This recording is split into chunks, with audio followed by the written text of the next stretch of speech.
کلات میں آل Kalat شہدائے police fit بال tournament کا final match کا انعقاد ہوا۔ میچ شہدائے پولیس فٹ بال کلب اور شہید منظور فٹ بال کلب کے درمیان کھیلا گیا۔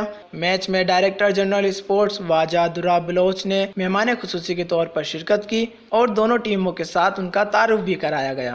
میچ کافی سنسنی خیز رہا۔ پہلے ہاف میں دونوں ٹیمیں بغیر کسی گول کے برابر رہیں، جبکہ دوسرے ہاف کے آخری لمحات میں شہید منظور جان فٹ بال کلب نے ایک گول کر کے شہدائے پولیس فٹ بال ٹورنامنٹ کو شکست دے کر ٹورنامنٹ کا فائنل اپنے نام کر لیا۔ مہمان خصوصی کا کہنا تھا کہ بلوچستان میں اسپورٹس کے فروغ اور کھلاڑیوں کی ہمیشہ سے حوصلہ افزائی کی جا رہی ہے۔ کوئٹہ کے 4 گراؤنڈز کی گراسنگ کر کے کھلاڑیوں کو سہولت فراہم کی گئی ہے۔ کلات کی واحد اسٹیڈیم کی حالت دیکھ کر بہت افسوس ہوتا ہے۔ انہوں نے مزید کہا کہ کلات اسٹیڈیم کی گراسنگ اور واٹر سپلائی کا کام جلد شروع کیا جائے گا اور اسے ایک بڑا معیاری اسٹیڈیم بنایا جائے گا تاکہ اسٹیڈیم میں ڈپارٹمنٹل میچز کھیلے جا سکیں۔